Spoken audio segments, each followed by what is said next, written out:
everybody, I'm Jen, And I'm Tammy. and they call us Woo. Hi, and welcome back, everyone. Today we are going to talk about toning. So, Woo. what is toning? Why do we need to care about toning? I mean, really, yeah. We've talked about frequency and vibration, and we've talked about different stuff with that. So, toning, I think, is kind of a cool thing that is a little more specific to some of this in sound healing. Mhm. So I know you thought that that might be a fun thing to talk about today. So, what brought you to that subject? So, hmm, what brought me to that subject, Tammy? I have no idea why things pop into my head the way that they pop into my head, but they do. I absolutely love anything sound.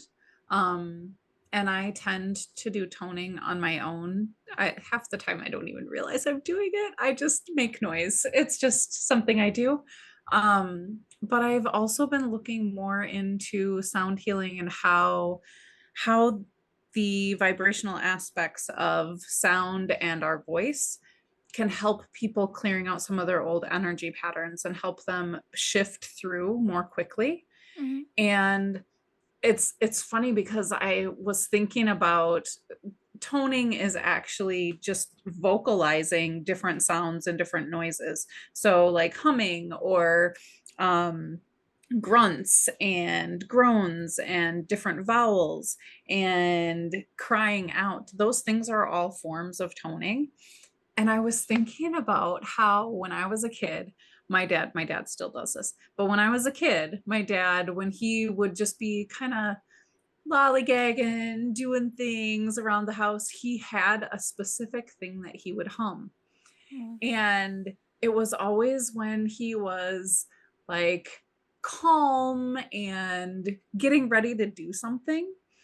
And so as I was starting to explore the toning, I started thinking about humming and how many people I know have very specific things that they hum. Like my dad, it's do do do do do do do. Like he always does this thing. And so now I do that in my head too. I don't usually do that one out loud, but I do that in my head when I'm calmly starting to do a project. If I'm building anything, that's in my head. Do do do do do do do. And I know that sounds silly, but it's a learned pattern. But it made me realize that that was a way to engage him in something specifically. I haven't talked to him about what that actually means for him. He knows he does it because I'll bring it up sometimes because I love it. It's one of my favorite things. But we as human beings do things to soothe ourselves. And toning is a form of self soothing, calming, bringing us to a different state of being. And toning is different from singing. Singing is kind of a form of toning, but singing has more of a specific pattern to it. It has a very set structure. And one of the things that we've found in different studies is that toning brings people to a calmer state of being, calm, peace. It allows people to access different parts of their brain and bring them to that meditative state. Singing brings people to a much more reactionary space. So a space to fully release the emotions where they're starting to feel nostalgia or they're starting to feel joy or specific emotions, Mm-hmm. because it's reminding them of things because it's keeping them in that structured pattern, that structured flow. Toning is much more um, random. You bring out the energies that are coming up in you. You let the sounds come out of you that are meant to come out of you in that moment to connect you more fully and bring you more aware in what energies are sitting within you. So there are specific toning meditations that people do where they use very specific words for certain chakras of the body. Um, and they'll just like Om is one of the things that most people hear when they think Sure. of toning. Yeah. They're like Om. Mm-hmm. That is a form of toning. and that hits a very specific spot in the body. It's actually something that brings everything into connection. Um, but there's other forms of toning that are much more flowy, where you just allow whatever noise to come out of you wants to come out of you. Um, I've led I've led a couple of toning circles before events where I'll have people let a tone out to clear a room or clear the energy of a space for a healing circle or for a specific event. And I'll have each person go around the room and do a tone, and then we'll do tones together. Mm. And it's beautiful to hear the noises that come out of people's mouths, because you might have somebody who has this very deep guttural, like, oh, I can't even get as low as some of the people, but like that was probably a horrible noise. I'm sorry, everybody. But like these very deep sounds, Mhm. and then people who have these very, very high pitched sounds. And then there have been people who've been like, and like those are the noises that come out of them. Mhm. And when you pull all of those tones together, it's this beautiful symphony of people's emotions and their energies and their balance and their awareness all coming together. So it's asking everybody, it's asking yourself to be present in that energy that's present within you. So it's just allowing yourself to vocalize the presence that you're asking yourself to be in, Mhm. if that makes sense. It does. Um, One of the sounds that you made, it reminds me of laughter, and laughter can be considered a form of mhm. toning, and Yeah. it's really high vibrational, and it's interesting how laughter spreads too, right? Like Yeah. you like you said, bringing people into your energy, you're releasing this like really high vibration, lovely, and there's no pattern to it, it's just coming out of you, Mhm. and then other people get in on it too. And it's Yeah. always funny to me, when I observe, even like when I'm watching like say watching a show or something with my husband, he tends to it's hard for him to just get in the like laughing all the time. He might be Mhm. laughing internally, but it doesn't always come out of him. Mhm. And if I am there and I laugh very easily, he will laugh more too, which Yep. is really interesting to me, because and that's the same with our daughter. She's also laughs really easily, and if we get going, like everybody is laughing, and it's a cool exchange of energy, and it's fun to think of that in the form of toning, because I guess I never really thought of it that way before. Yeah. Like I had understood the concept of toning, but I was like, oh yeah, that's laughter too. Yeah. Well, and a lot of people don't recognize the power of the vibration of sound.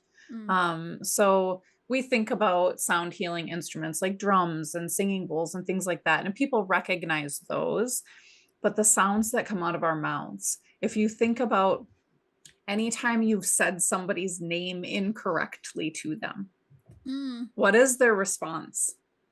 Like, Yeah, usually they're just like, no. yeah, they're like, that's not how you say it. Yeah. And it's the vibration, the words, the way that those words are formed, that those letters work together and form that sound. That's their energetic imprint.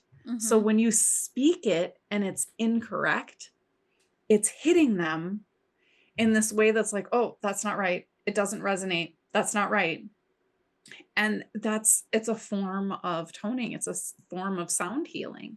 So that's why anytime I meet new people, I will ask them their name like 20 times and repeat it over and over and over again.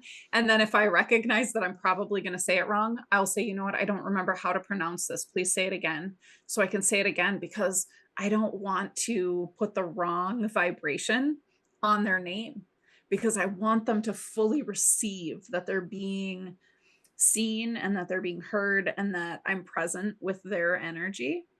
Oh, that's And sweet. it's I'm very weird about it. Like every once in a while I'll say somebody's name wrong and I'm like, because I feel it as it's coming out of my mouth. I feel that the Interesting. energy of it's wrong. And so it just feels gross in my mouth. I don't like it. So there's a little bit of selfishness to it too. I don't like that feeling. Blah, blah, blah.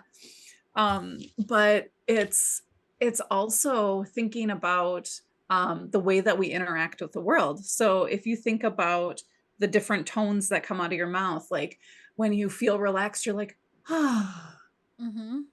that noise is a very specific tone. Mm-hmm. It's a frequency that brings you very present and very grounded into your body. Mm-hmm. Also think about if you're looking at fireworks or you're looking at something pretty and you're like, ooh, or like Mm-hmm. that You very think about open, little kids expressive. because they tend to do a Yes. lot of that. Yeah. Yeah. It's a form of vibration. It's the energy that you're releasing Mm-hmm. to express the presence of yourself. The same Same with with, like wailing and screaming and those yeah, things too. Yeah. yeah. Or like when you get hurt, ow, Mm-hmm. ow. Well, That, usually there's a much worse word that comes out of my mouth when I get hurt. yes. Yes. Actually, that's funny that you bring that up because I was just talking to somebody. There is a study out there that talks about cuss words Mm, and the energy behind cuss words. So, when somebody gets injured or they're really, really frustrated and really angry, and they throw a cuss word out there, immediately your system recognizes that as a form of energetic release. You're releasing that energy from your system so that you can come back present into your body. Cuss words are actually a really good thing if you're present with the vibration of the words that you're using. So yes. I don't cuss super often, but if I do, there is a good reason for me to cuss. So if I'm injured, you might hear That's the F bomb interesting. come out of my mouth. And it's usually because I'm hurt. And it's like it diminishes the pain like that. Okay, so I have to share your story. I remember when my daughter was young cuz my husband and me sometimes too can tend to swear a lot. And the way we've always viewed it in our home was there's amount of respect you put behind it, right? Like you don't Mhm. use those words to injure somebody, you don't, do anything like that. Sometimes they're funny because we're just saying stupid things. Sometimes it's something that just comes out of your mouth when you get hurt or whatever.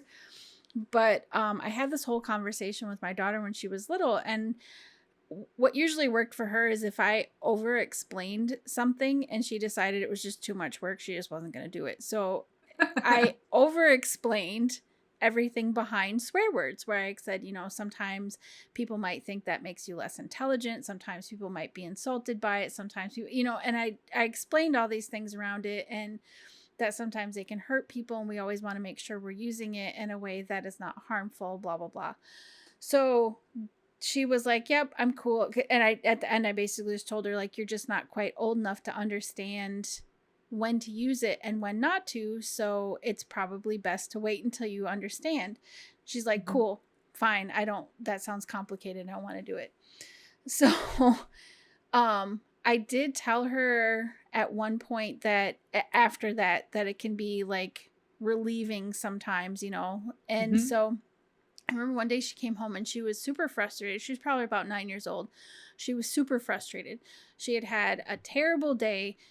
Had all this little like frustration wrapped up in her little body. And she goes, "Mom, can I go upstairs and swear?" And I was like, "That is a perfectly acceptable, safe way to do it. Yes, you can do that." Yeah. So she goes upstairs in her room. I hear her yell the F word super loud. And she comes down the stairs just laughing her butt off. Like it completely changed her mood. I couldn't help but laugh too because I was just like, well, I mean, it's a way to do it where it's safe. Mhm. But it totally changed her mood. After that, she was just Yeah. bounding down the stairs like hee. And well, that worked for what it needed to. And it's kind of funny to think about it in the form of toning Mhm. because yeah, all words do have something. Words mean something. They do have Yeah. something behind them, whether it be the tone or whatever.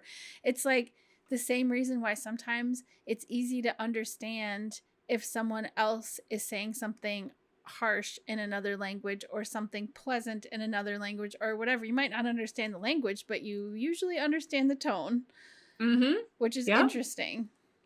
Yeah. Yeah. Well, and if you look at the structure of words and you look at each one of those letters, if you go through the alphabet and you say those letters, really being present and say each one of those letters, and then you look at the words and the way that they're structured and the way that they're used, there's a very different energy based on how you're using those letters, because especially in English, I mean, there's so many different ways that you can say an A and so Mhm. many different ways that you can say an E, and based on the tonation, the tone of the letter that you're using, or if you have an accent, everybody knows that I have a Midwestern accent, and Mhm. sometimes the Oh way that I yeah, say my O's, for yeah. sure. Don't you know? It is received very differently Uh-huh. because the tone of it, the vibration of it is very different than somebody who's from New York. Mhm. Those are very different tones. Those are very different vibrations that are coming out of that person. And so like the sound and the quality that's coming out of you is expressing something from within you. Every person, based on their own energetic imprint, their own energetic signature, is actually imprinting their energy into the words and the vibration that's coming out of them. So we can all do the same exercise and we could all be saying the same exact word, but the way that it's coming out of our mouth is going to change the energy of it. It's going to change the frequency slightly. So I always tell people when you're toning, um, there's, like I said, there's exercises that you can do specifically to balance the chakras. And like one of the things is saying the word lam.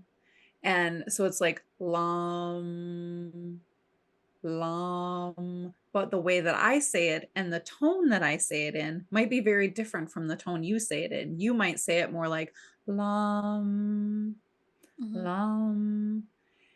And that's going to change how your own body feels it, how your own body interacts with it.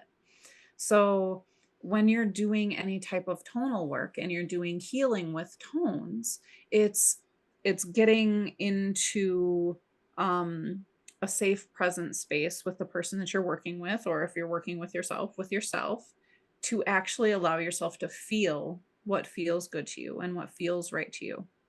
Because if you're cussing to help you relieve pain, but you're saying it with like a "Ugh," and you're angry about Mhm. it and you're not actually releasing, you're holding on to, you're going to hold on to that energy instead of releasing that energy. If you're saying it in a way that's like ah, frick, like I'm trying not to cuss here, I almost said it, but like if you say it and you're like okay, I'm done with this, I'm getting rid of this, it's very different than like if you're saying it to continue that energy going forward. Same with Mhm. when you're doing any type of like toning for meditation or relaxation.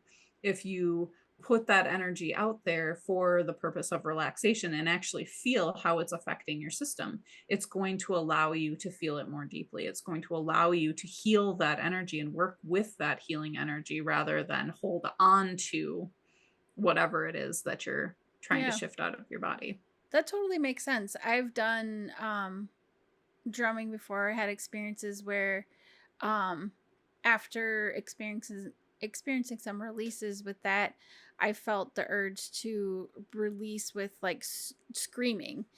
Mhm. And I did that in my car so I didn't scare everybody that was nearby into calling the police or something. And it was such a different feeling and such a different release and so relieving compared to like if I've gotten in an argument and raised my voice or something like Mhm. that, where that doesn't feel, you feel like you're trying to get stuff out of you, but you're not necessarily in a position to want to release it yet. You're still Yeah. sometimes holding on to all of those feelings of whatever that made you feel, that way in the Mhm. first place. And it is a much different experience when you have a different intention behind it. Yeah. Yeah. Well, and I've also worked with people who can't vocalize, people who don't have voice that comes out of their mouth. And you can still do toning because toning is like the exasperation that's coming out of you. So it can also be through the breath that comes Mm-hmm. out of you. You can push the breath out, you can relax the breath out. It's still releasing a certain vibration from your system. Mm-hmm. It's still Well, releasing. that concept is the same way that deaf people have been taught to vocalize, because it generally involves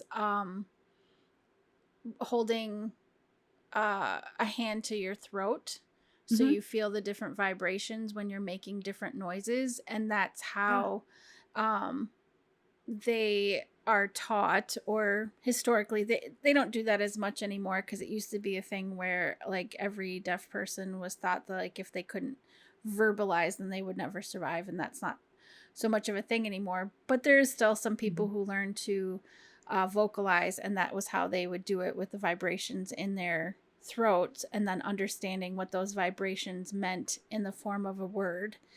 Yeah. And even like doing that yourself, like as I was talking to you about it and holding, like it is really interesting to feel the different, how many different forms of vibration you can feel just from that, just from saying these words and Yeah. feeling where Yeah. those vocal cords are vibrating.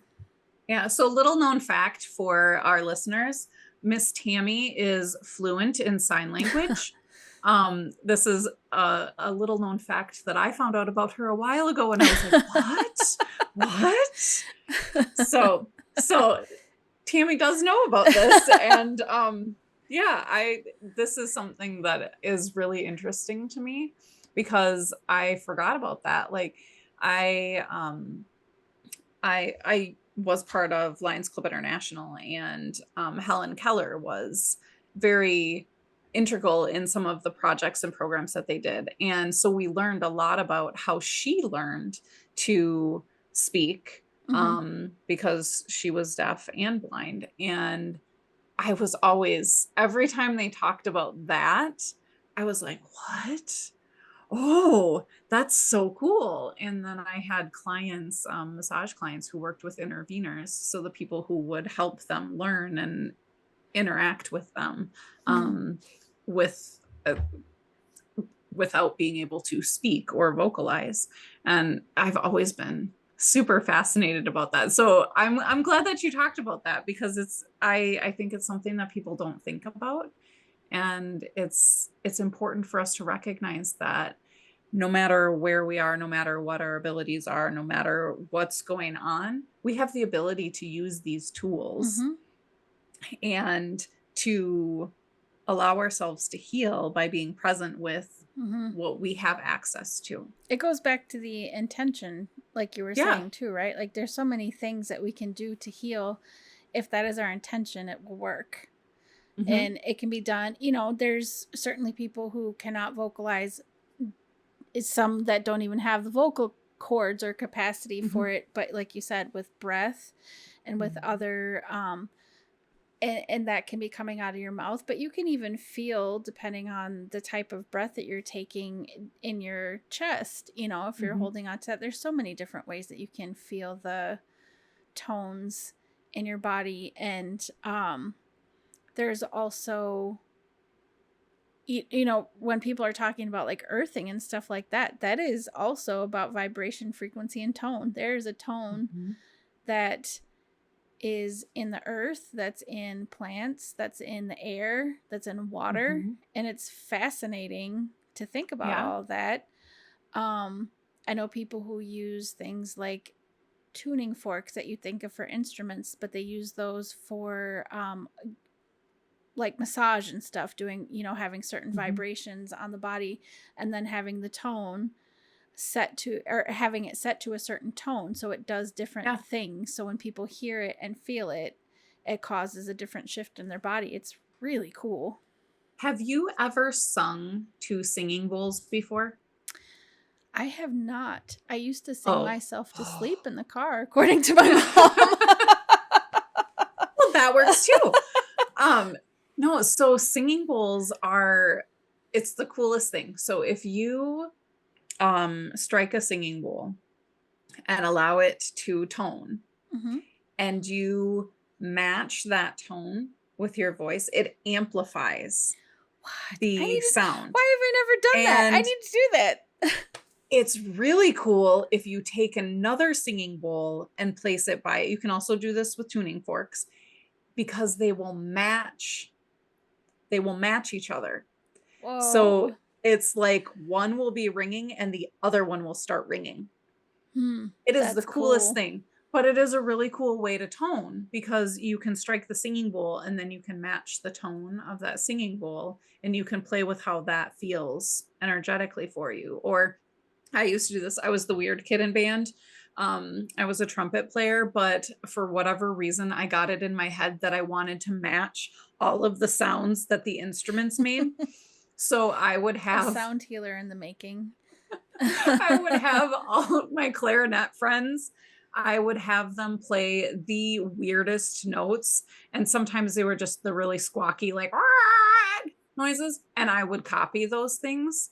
And I would have them keep playing different ones because I just felt the need to try to make these noises. I was always making noises. My parents were like, you can make noises with anything. I'm sure they were like, go outside, just go outside. But I would, in band, I would just have all of my friends. I'm sure my band instructor was also like, oh my gosh, stop it. But like I would sit there and I'd be like, ah, ah, ah, and match the noises that they were making with the instruments. And it was so much fun to me. And now I'm like, oh, I was toning back then. That's cool. Yeah. Yeah, Yeah. it's kind of fun when you think about that and what you're naturally drawn to, or if you were just to completely like not think about any amount of judgment anyone would have about you making weird noises, like what might actually come out of your mouth, because I feel like a lot of it processes through our brains, but some of us just filter a lot more. Which is not necessarily a good thing. It just Yeah. happens. Yeah. And how many interesting noises might come out of us if we just allowed it to happen. I think it's really fun to mimic my cat and see if I can get it just right and Yes. see if it's enough for him to look at me like, Yeah, like, do you know what you just said to me? Yes, exactly. Back to those cuss words. Like, I'm pretty sure my cats are cussing at me most of the time when they're standing in front of the fridge going, meow, meow, like, give me food. Yeah. Yeah. In the walk between the cabinet and the bowl, there's definitely times that I'm just not walking fast enough and my cat's probably cussing at me too. Yeah. Just like, effer. Like, come on. Give me my food. Well, Yeah. we talked about this earlier, but it is kind of interesting too, how much kids will make all kinds of noises, and thinking about Yeah. it from the aspect of them toning, even though they don't really know. Yeah. They might not connect that with what they're actually doing, or maybe they Yeah. do, but they don't have words for it. Yeah. Well, and But they've done they love studies. making noises. That's their favorite thing to do. Yeah. Well, and they've done noises on babies and the cooing that babies do. Mm-hmm. It's it's actually a vibration that calms and soothes. Same with purring in cats. It calms and soothes and it Okay. activates the body to heal itself. Well, that It makes actually sense. stimulates healing. Because I mean, think about how many times that the like the urge to hum or sing to your baby when you Mhm. want to soothe, Yeah. or even if you as an adult remember if your parent did that or anything like that, it Mhm. is a very soothing thing. That makes sense. They're learning how to self-soothe with different tones. Mhm. My mom used to sing me a French song. Like when we were doing laundry when I was a kid, she used to sing me a French song. But I don't know why. I know it was on the bridge of Avignon. They are dancing. They are dancing. I don't Interesting. know. Yeah. I don't know why I remember this, but she used to sing that song to me when I was a kid. And my grandma used to sing me Glow Little Glowworm Glimmer Glimmer, that song.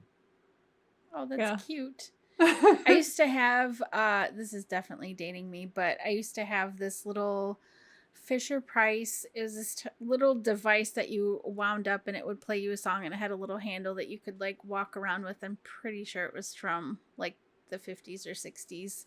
Mhm. Um You're not that old, Tammy. no, but I am old enough to have had that be something that was still accessible to me.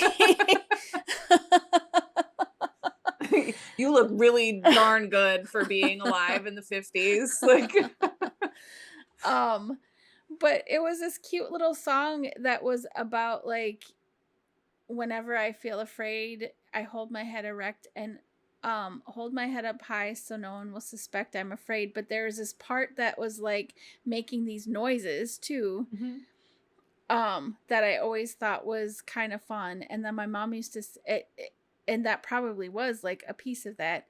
And then my mom used to sing this song to me where, oh, what was it? If all the snowflakes were gumdrops and lollipops. Have you heard that song? Yeah, Oh, what yeah, a snow it would be. And that yeah. one always used to make me laugh too, because it was like, I'd stand outside with my mouth open wide. Yep. Yes. It's just the silly noises that were always the best. Yeah. Although, to be fair, my mom was very full of silly noises, and she still is. I'm really surprised that I speak English as well as I do, because she made up all kinds of silly things that were definitely not English, but she thought they were hilarious. Yeah. Yeah. Well, I am very curious how people tone in their lives and didn't realize they were toning, or if there's like a silly song that people hum to themselves if they're like my dad and they just Yeah. My husband does a hum, and it's kind of funny because he didn't realize he did it for a long time either. And when you're talking about the self-soothing, I'm like, yep, that's exactly if he's in an intense social situation and he Mhm. doesn't always recognize he's doing it, because sometimes it could be like, you know, in a checkout lane or something and there's a million people around or something like that. He hums like a really Yeah. specific kind of like high pitched, like perky hum. Mhm. It's not a specific song, but he hums it. And I Yeah. pointed out to him once, I'm like, that's your I'm uncomfortable and I'm making myself feel better song. And he's like, I didn't realize I did that all the time. Oh no. But it didn't change anything. It was just kind of fun to like recognize that that's what he was doing, was self-soothing. Um but I I do like, I understand the difference between the singing and toning, but Mhm. I do think it's kind of interesting that they both have similarities but they have different purposes. Yep. Um which is kind of fun to think about if you really enjoy singing, and if you're a person who just makes up all your own stuff and your own Yeah. like versions and your own lyrics and your own music, or if you're someone who follows it to a Mhm. T, and the Yeah. differences between that. But um I am curious to try what you were talking about, finding some toning that works for different chakras and stuff like that. Oh, That I would be can send that interesting. to you. Yeah, that would be awesome. Yeah. Um, so when you are in sound healing sessions with people, do Mhm. you sometimes do your own toning with your voice or encourage your clients to do that? Yeah, I have. So weird noises come out of my mouth a lot of the time if I'm in an intuitive session. So, when somebody's on the table, there have been times where I'll hit a spot in their body when I'm doing energy work or if I'm doing shamanic healing work where it'll be like rattles and drums come out and then there's all kinds of tones that will come out. Um, so that happens.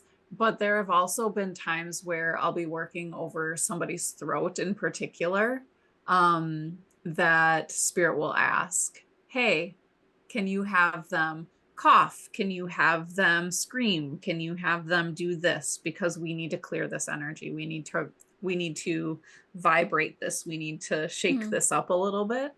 Um, and so depending on what that vibration is, what that tone is, or what that that action is, it changes the way that it's going to shake things up for them.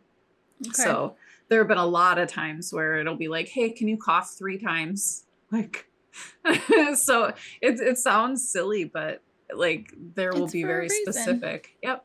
There will be very specific things that they ask for. That is interesting. I'm pretty sure you've had me do that before in a session. Probably. Um and it also makes sense too, as I was thinking about it, about why sometimes certain people's voices are just so pleasant to listen to, and you could just Hmm. hear them say anything, and other people you're just like, ah, nope. Yeah. No thank you. Yeah. Well, and think about like even I'm sure our listeners notice there are some days when I start to get a little bit choked up or whatever, and my tone changes or my voice will get a little bit crackly or it just gets a different tonality to it. It just sounds different.